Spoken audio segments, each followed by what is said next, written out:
Good evening. Welcome to Midnight History. Tonight, we return to the windswept barrier islands of the Outer Banks, where the Atlantic hammers the sand and the pines hiss with salt. More than 4 centuries ago, on an island called Roanoke, a small English community vanished. No bodies, no graves, only a single word carved into wood: CROATOAN. The Lost Colony became America's first great mystery. What happened to over 100 men, women, and children who disappeared between 1587 and 1590? To answer, we must step into the fog of empire, into hunger, storms, diplomacy, war, and rumor, and follow the clues they left behind. Before the mystery, how England arrived at Roanoke. The story does not begin with a disappearance. It begins with a dream. England's dream of power. In the late 16th century, Spain had grown rich on silver and sugar from the Americas. England, still poor and anxious, watched jealously. If England could carve a foothold across the ocean, it would raid Spanish treasure fleets, plant markets, harvest exotic crops, and perhaps find a fabled passage to the Pacific. Queen Elizabeth I granted charters first to Sir Humphrey Gilbert and then to his half-brother, Sir Walter Raleigh. Raleigh would not sail himself. He would fund and direct from London, weaving together investors, navigators, soldiers, artisans, and eventually families. In 1584, he sent a scouting voyage under Philip Amadas and Arthur Barlow. They reached the thin, shifting sands of the Outer Banks and stepped onto Roanoke Island, a wooded strip sheltered from the Atlantic by long barrier beaches. The scouts met the Algonquian-speaking peoples of the region, the CROATOAN and the CROATOAN, under leaders Wingina and his brother Grangani Mayo. The English offered trade goods, metal knives, copper, bright cloth. The locals offered food and knowledge of waterways. 2 men, Manteo of CROATOAN and Wanchese of Roanoke, agreed to travel to England. Back in London, Amadas and Barlow praised the region as fertile, pleasant, and strategic. Elizabeth named it Virginia after the Virgin Queen. Investors imagined a bridgehead for English power. Raleigh's plan moved forward. In first attempt, Lane's military outpost, 1585, 1586. In 1585, a first colony sailed, about 600 men across several ships, under Sir Richard Grenville, to plant a military scientific outpost commanded by Governor Ralph Lane. Among them were John White, an artist and mapmaker, Thomas Harriot, a brilliant natural philosopher, and Joachim Gans, a metallurgist. The voyage sputtered with trouble. Storms scattered ships. One, the Tiger, struck a shoal and ruined precious supplies. Still, they reached Roanoke and raised an earthen fort. At first, diplomacy held. The English accepted food from neighboring villages and learned river routes. Harriot carefully observed languages, crops, and astronomy.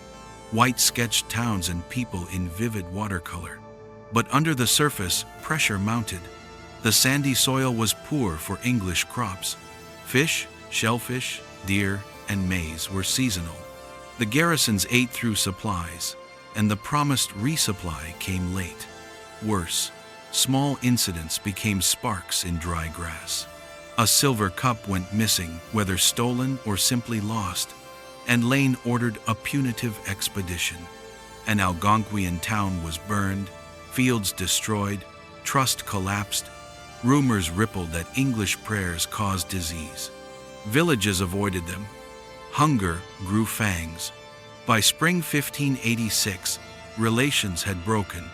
Wingina, now using the name Pemasapan, gathered allies upriver. Lane struck preemptively, ambushing Pemasapan near Dasamongiponki and killing him. The cycle of attack and reprisal deepened the colony's isolation. Then, sails appeared.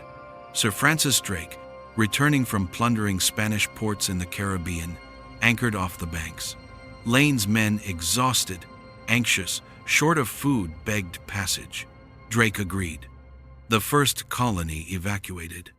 Weeks later, Grenville arrived with supplies and found only empty earthworks. To maintain England's claim, he left a small detachment of 15 men. Their fate vanished into the sand.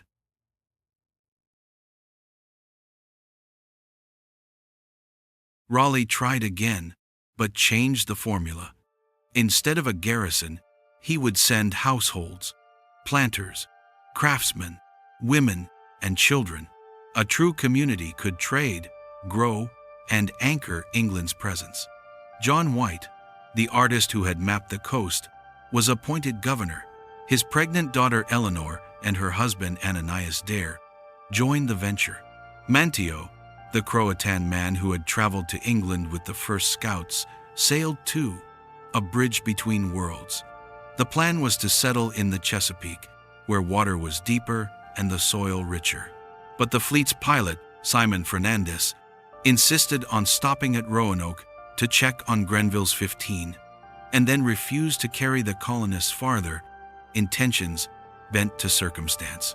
In July 1587, about 115 settlers disembarked at Roanoke and found the fort dismantled, houses overgrown, and a single skeleton, sun-bleached among vines.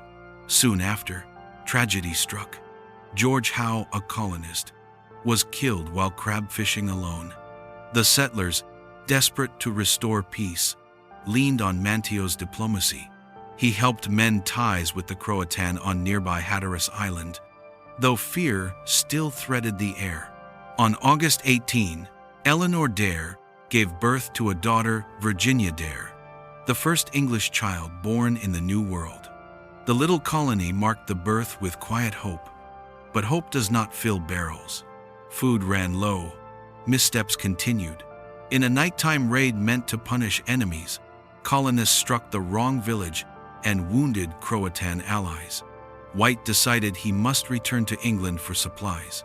He sailed in late August, promising to hurry back to his daughter, his granddaughter, and his fragile settlement. White returned to a country on the edge of invasion. Spain's armada loomed. The crown forbade ships from leaving port. Months slipped, then years. A small attempt in 1588 failed when French privateers attacked the supply ships.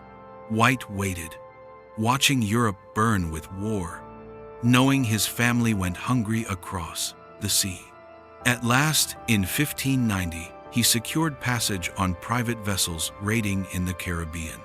The ships tacked up the coast and fought contrary winds into Pamlico Sound. On August 18, the third birthday of Virginia Dare White stepped onto Roanoke again. He found silence. The houses were gone, dismantled as if by their owners. The fort's earthworks stood, and nearby, cut into a post, one word, CROATOAN. On a tree, 3 letters, C.R. This was the agreed-upon signal. If the colonists moved, they would carve their destination. If under duress, they would add a cross. There was no cross. To White, the message was clear. They had gone to CROATOAN Island, today's Hatteras, where Manteo's people lived. White begged his captains to sail there. A storm rose. An anchor cable snapped. Low on equipment and wary of shoals, the captains refused. With winter winds building, they turned their prows for England. White never reached CROATOAN. He never saw his family again. For a time, Roanoke faded beneath new headlines, chief among them England's first durable settlement at Jamestown in 1607. Yet Jamestown men heard stories. Werowance and priests of the Powhatan chiefdom spoke of towns where men clothed as the English had lived, of villages with palisades and cannons, of people with gray eyes, of slaughtered survivors, Captain John Smith drew a map. Notes spoke of places labeled where our men are, and where 4 men clothed came from Roanoke. Years later, William Strachey wrote of Powhatan, claiming to have destroyed a group of colonists living among Chesapeake tribes. Though Strachey's account has second-hand edges and political motives, Spanish intelligence, too, prowled the coast. A Spanish patrol in 1588 nosed into the banks, but, failing to find a settlement, withdrew. England and Spain watched each other's maps and rumors, uncertain whether Roanoke hid pirates, refugees, or graves. Archaeology has offered shards, not certainty. At Fort Raleigh on Roanoke, excavations uncovered traces of the 1,585 garrison, more clearly than the 1,587 town. Along Cape Creek on Hatteras Island, a ring once thought to be gold, and later proven brass, surfaced among European artifacts mixed with native pottery, suggesting contact zones and trade. On John White's 1585 map, modern scholars found a small patch covering a symbol of a fort at the head of Albemarle Sound. Excavations at the so-called Site X turned up Tudor-era ceramics and gun parts, hints of a small English presence inland. But the pieces are scattered, ambiguous, resistant to neat conclusions. Part of the difficulty may be geological. The Outer Banks move. Shorelines erode and rebuild with every storm. Entire acres that once held fort and houses may now lie beneath shallow water. Another difficulty is human. Colonists, if they integrated with native families, left few distinct material traces after a generation. Yet one signal is hard to ignore. In 1998, researchers reading tree rings from ancient bald cypress found that the years 1587 to 1589 saw the worst drought in 8 centuries in the Tidewater region. If you imagine the colonists short on food, cut off from supply, harvesting from unfamiliar lands, then add a crushing drought, you see how quickly hunger becomes lethal. Drought strains diplomacy too. Neighbors with little to spare become careful, then closed.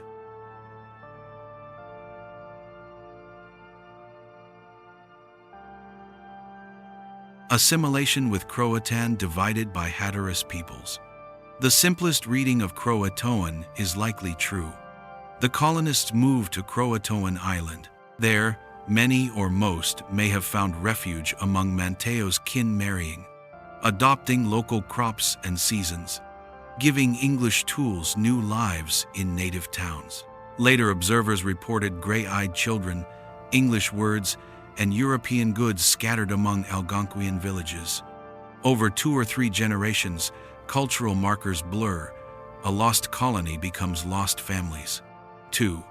The Chesapeake relocation and Powhatan attack. Some Jamestown-era testimonies claim that a group from Roanoke resettled near Chesapeake Bay and were later destroyed by Powhatan, who feared a rival power on his flank. If the colonists divided some to CROATOAN, some to the Chesapeake, both outcomes may be true. Fragmentation would explain why no single site tells the whole story. Death by drought, hunger, and disease. Even without warfare, the math is brutal.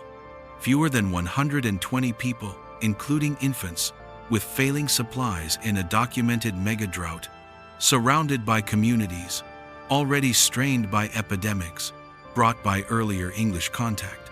In such conditions, crop failure, brackish water, winter gales, mortality could outpace birth for years. Survivors would scatter to any harbor of safety. Quote, a desperate voyage. The colonists may have tried to build a pinnace from salvaged timber and sail for England or the fishing grounds of the North Atlantic. Small, poorly provisioned, they might have foundered in storm or been taken by currents. No wreck has ever been identified, but a small, broken craft on the Atlantic can vanish without a line in a logbook. 5. Spanish raid or other external strike.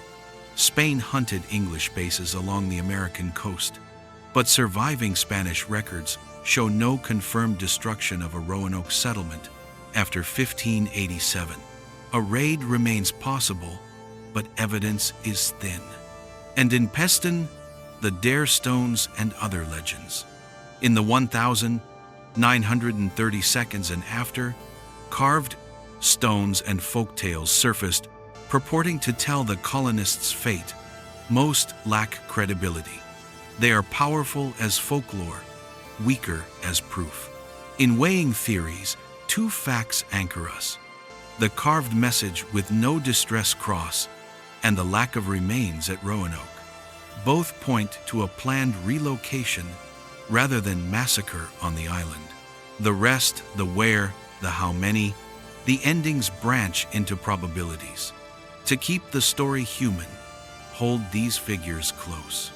John White, artist-governor, who sketched Algonquian villages in luminous color, then returned to England to seek aid for his family and colony, only to be turned back by storms and war. His last view of Roanoke was grass reclaiming footpaths and a word on a post.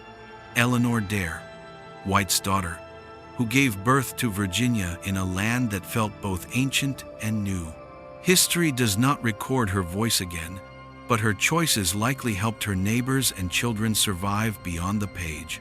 Manteo of CROATOAN, mediator and guide, baptized and titled Lord of Roanoke, and Dasamonquepiuk by the English, and yet ever rooted in his people. Without Manteo, the English story would have ended sooner. With him, it stretches in quieter lines. Wingina, later Pemisapan, a leader balancing flood tide change. He measured English hunger and steel against his people's stores and sovereignty, and died in the tangle of that calculus. His story reminds us that Roanoke is not just an English mystery, it is an Algonquian tragedy too. Thomas Harriot and Joachim Gans, who walked the sandbars and marshes not as soldiers first, but as observers recording stars and soils and languages, eager to understand and to profit, emblematic of a Europe that was both curious and extractive. Roanoke is not only a question mark, it is a mirror. It reflects the tensile threads of colonization, ambition and ignorance, bravery and cruelty, imagination and theft. It reminds us that Europe's arrival in the Americas unfolded not as a straight line, but as a collage of false starts, fragile bargains, and human costs paid by indigenous peoples.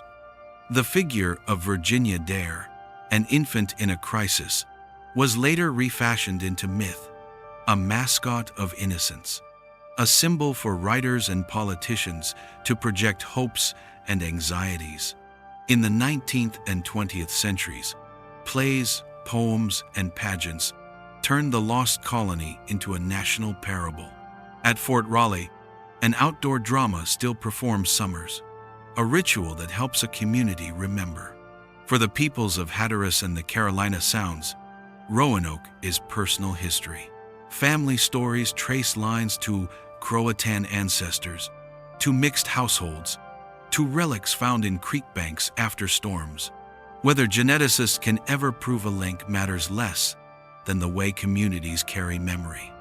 In names, in crafts, in place.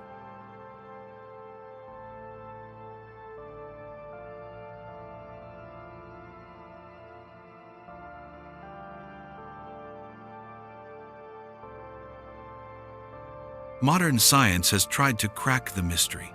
Dendrochronology revealed the drought. Archaeologists mapped post holes, sifted shell middens, and traced trade goods. Genetic projects searched for signatures of English women in the maternal DNA of local descendants. Each avenue yields fragments suggestive, not decisive. Partly because the evidence we seek may not exist anymore. Wood rots, storms scour, estuaries shift.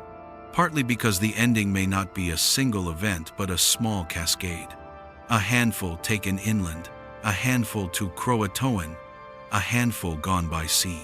That polyphony, the absence of a single climax, is what makes Roanoke a true mystery. Our minds crave a final page. The coast offers only tide tables. If you walk Fort Raleigh today, you'll see a low earthen embankment under pines.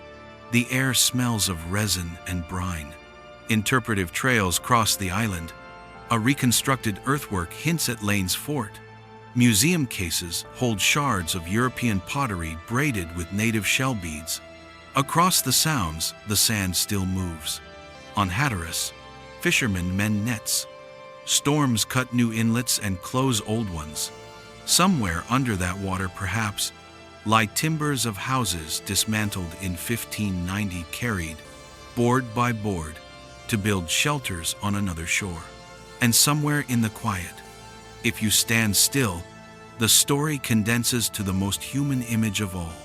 A family making a choice about where to take their child. Eleanor Dare and her neighbors, reading the sky, counting the food, deciding which friends to trust, carving a word that would become legend, and walking into the trees. Why did England press forward after the failures of 1585 and 1587? Because empire does not know how to stop. Because competition with Spain made every inlet strategic. Because investors had money at risk and maps to fill. And because stories like Virginia Dare's were irresistible, they promised that English life could take root anywhere, even on a scoured island half a world away. Why has the mystery lasted? Because it resists total possession. Each generation writes its own Roanoke, a cautionary tale about arrogance, a romance about endurance, a detective story solved just beyond the next dig. The facts we have are steady. The meanings we make of them keep shifting, like the banks themselves. And so we end where John White ended, on a quiet island, reading a word, CROATOAN. A direction, not a tombstone. If you follow it, you don't find a climactic battle or a mass grave. You find the possibility, still the best possibility, that the colony did what humans do under pressure. It moved. It adapted. It married. It changed its language. It survived in forms the paperwork could not see. History loves verdicts. Roanoke offers a different gift: humility. A reminder that the past is not a parade of certainties, but a shoreline shaped by wind and water, where tracks vanish unless you arrive in time, and where the living, quietly, choose life over legend. Thank you for watching Midnight History. If this journey through America's first great mystery stirred you, join us again as we follow the threads that tie power, memory, and myth. Until then, good night.